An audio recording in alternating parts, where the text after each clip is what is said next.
அஸ்ஸலாமு அலைக்கும். Hello everyone.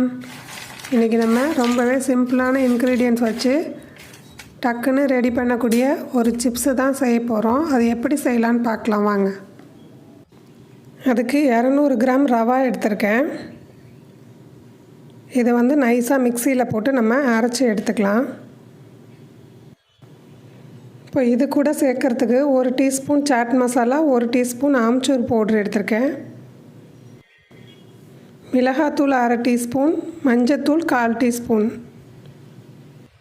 Medium size பாதி உருளைக்கிழங்கு வேக வச்சு மசிச்சு வச்சுருக்கேன்.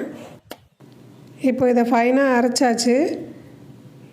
இதை ஒரு பாத்திரத்துக்கு மாற்றிட்டு இதில் ஆம்ச்சூர் பவுட்ரு சேர்த்துட்டு சாட் மசாலா சேர்த்துடலாம். இதெல்லாம் இல்லாதவங்க வெறும் மிளகாத்தூள், மஞ்சத்தூள், உப்புத்தூள் போட்டு கூட செய்யலாம். இப்போ மஞ்சத்தூள், மிளகாத்தூள் ரெண்டையும் ஆட் பண்ணிடுறேன். இது கூட மசிச்சு வச்ச உருளைக்கிழங்கு சேர்த்துக்கலாம். இப்போ வெறும் மிளகாத்தூள், மஞ்சத்தூள் ஆட் பண்ணும்போது நீங்கள் எலுமிச்சம்பழம் பாதி சேர்த்துக்கலாம் அதில். இப்போ இதுக்கு தேவையான உப்பு சேர்த்துக்கலாம்.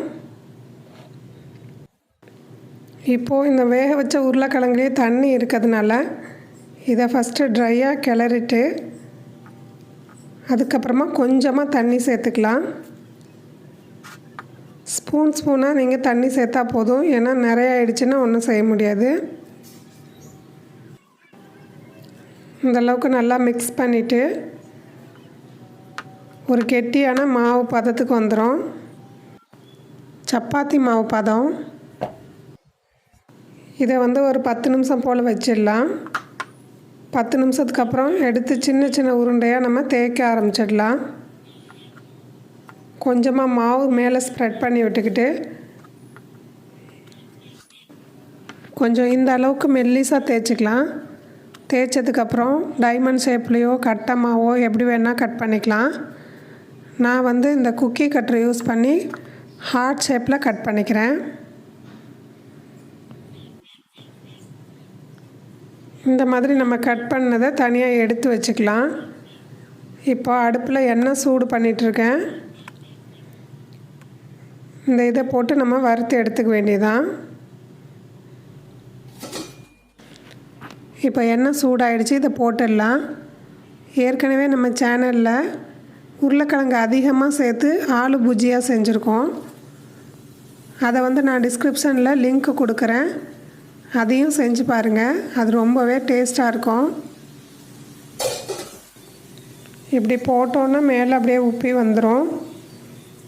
இது நல்லா ஓரளவுக்கு செவந்ததுக்கப்புறம் நம்ம திருப்பி விட்டுடலாம்.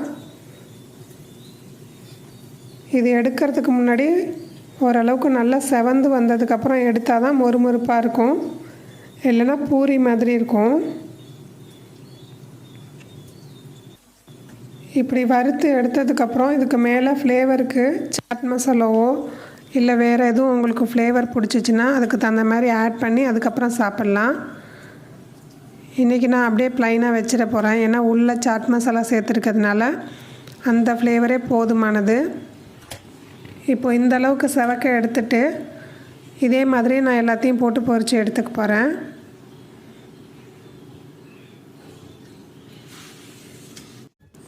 அவ்வளோதான், ரொம்ப சுவையான ரவா சிப்ஸ் ரெடி ஆகிடுச்சு. நீங்களும் செஞ்சு பார்த்துட்டு எப்படி வந்ததுன்னு ஃபீட்பேக் பண்ணுங்கள். தேங்க்ஸ் ஃபார் வாட்சிங்.